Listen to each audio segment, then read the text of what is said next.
The old radio in Derek Hale's supply closet had been his constant companion for 3 years of midnight shifts. It was a sturdy thing, built back when radios were made to last, with a warm amber glow that reminded him of the recording studios he used to frequent in what felt like another lifetime. Derek had just finished mopping the third floor of the Music Row office building when the familiar opening guitar chords drifted from the radio's weathered speakers. Something about the melody made him pause, his mop handle frozen in his calloused hands. The song was familiar. Too familiar. Caught the midnight train to somewhere, leaving all my dreams behind. Derek's breath caught in his throat. Those were his words, his melody, his heart laid bare in 3.5 minutes of country gold. But the voice singing wasn't his own. It belonged to Jake Morrison, the rising star whose name had been climbing the charts for the past 6 months. With trembling fingers, Derek reached for the radio's volume knob, turning it up as the DJ's voice crackled through the static. That was Jake Morrison with his latest hit, Midnight Train to Somewhere, already climbing to number 12 on the country charts. Folks are calling it the Song of the Year. Derek sank slowly into his desk chair, the one he'd salvaged from a dumpster behind the building 2 years ago. His mind raced back 15 years to a cramped apartment on the wrong side of Nashville, where he'd written that song at 3 in the morning while his infant son slept in the next room. His wife had left that very day, claiming she couldn't handle being married to a dreamer who'd never amount to anything. He'd poured everything into that song, his broken heart, his shattered dreams, his promise to be everything his son needed. It was the last song he'd ever written. Derek remembered giving a demo tape to his old friend Marcus Webb, who worked as a talent scout for one of the big labels. Marcus had promised to listen, maybe pass it along to someone who could help. That was 14 years ago, and Derek had never heard back. Now, apparently, that song was making someone else rich and famous. For 3 days, Derek carried the knowledge like a weight in his chest. He went through his nightly routine, emptying trash cans, mopping floors, cleaning bathrooms, while Midnight Train to Somewhere played on every country station in the city. Each time he heard it, the wound felt fresh again. Not just the theft, but the reminder of everything he'd given up. Tommy, now 18 and headed to college in the fall, noticed his father's distraction. "Dad, you've been different this week. What's going on?" Derek looked at his son, tall, confident, everything Derek had hoped he'd become. Tommy had Derek's musical ear, but his mother's practical nature. He was planning to study business, with music as a minor. "Nothing I can't handle, son." But Tommy knew his father too well. That evening, as Derek prepared for work, Tommy appeared with Derek's old guitar, the one that had been gathering dust in the hall closet for years. "Play me something, Dad, like you used to when I was little."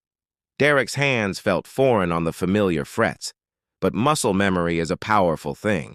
Within moments, he was playing the gentle lullaby he'd written for Tommy as a baby, his voice rough from disuse, but still carrying the warmth that had once filled small Nashville clubs. "You never told me why you stopped," Tommy said quietly. Derek was silent for a long moment, his fingers still moving across the strings. "Sometimes life asks us to choose between what we want and what we need. I needed to be your father more than I wanted to be a songwriter. But what if you didn't have to choose anymore?" The next morning, instead of going straight home after his shift, Derek found himself walking the 6 blocks to Webb Music Management. The receptionist, a young woman with purple hair and multiple piercings, looked surprised to see a middle-aged janitor asking for Marcus Webb. "I'm sorry, but Mr. Webb is in meetings all morning. Do you have an appointment?" "Tell him Derek Hale is here about Midnight Train to Somewhere," Derek said calmly. "He'll want to see me."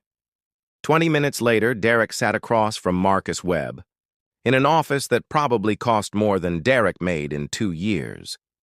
Marcus looked older, grayer, but his eyes still held the same calculating sharpness Derek remembered. Derek! Man, it's been, what, 15 years? You look... Marcus paused, taking in Derek's work clothes and weathered appearance. You look different. I've been listening to the radio lately, Derek said simply. Interesting song climbing? The charts. Midnight Train to Somewhere. Ring any bells? Marcus shifted uncomfortably in his leather chair. Look, Derek, that was so long ago. You disappeared, never returned my calls. I never got any calls, Marcus. The music business is complicated.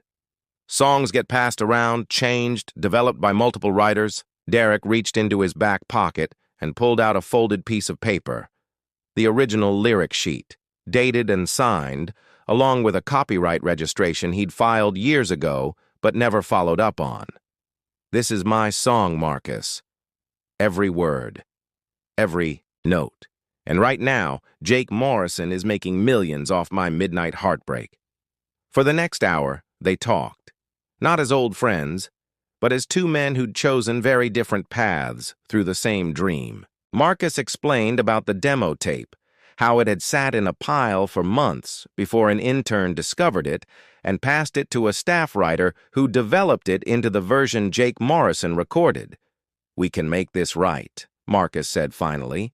Shared writing credit, retroactive royalties, maybe even get you some studio time if you've got more songs.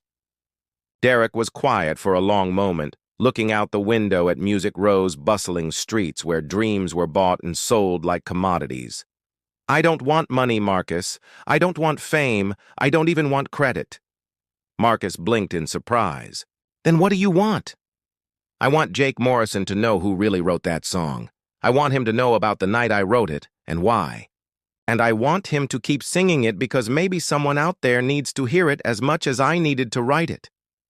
3 weeks later, Derek received a call from Jake Morrison himself. The young singer's voice was humble, almost whispered. Mr. Hale, this is Jake Morrison.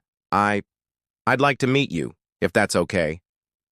They met at a small diner off Music Row, far from the tourist crowds and industry executives. Jake was younger than Derek had expected, maybe 25, with kind eyes and calloused fingertips that spoke of genuine musicianship.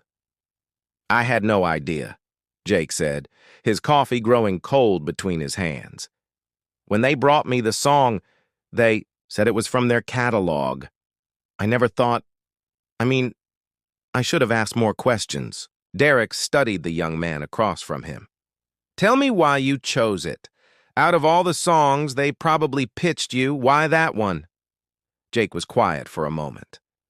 My dad left when I was 12, just disappeared one day. Left a note saying he couldn't handle the responsibility. When I heard Midnight Train, it was like someone understood that feeling of being left behind, but also the determination to be better, to stay and fight for something important. Derek nodded slowly. That's exactly why I wrote it. They talked for 2 hours. Jake learned about Derek's journey from songwriter to single father, about the choice between dreams and duty, about finding purpose in the simple act of showing up every day for someone who needs you.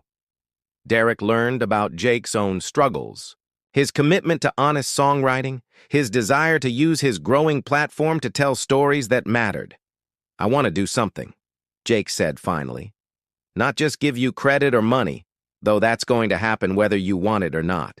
I want to tell your story, the real story behind the song. Derek shook his head. Jake, I appreciate that. But, no, listen. There are thousands of parents out there who've given up dreams for their kids. Thousands of people who think their stories don't matter because they're not famous. What if we could show them that their sacrifice, their quiet heroism, is worth celebrating? 6 months later, Jake Morrison released a music video for Midnight Train to Somewhere that featured real parents sharing their stories of dreams deferred for love. Derek appeared at the end, not as the wronged songwriter, but as the proud father of Tommy Hale, who was now studying music business and interning at a Nashville recording studio. The video went viral, not for its celebrity content, but for its honest portrayal of ordinary people making extraordinary sacrifices. Derek received thousands of messages from parents who saw their own stories reflected in his. But perhaps the most meaningful moment came on a Tuesday night shift, when Derek was cleaning the executive offices on the 10th floor. His radio, the same faithful companion that had delivered that shocking moment months earlier, crackled to life with a new song. It was Jake Morrison again, but this time he wasn't singing alone. There was a second voice, older and rougher around. The Edges, harmonizing on a song called Father's Hands. Derek smiled as he recognized his own voice, recorded during a session Jake had convinced him to do just for fun.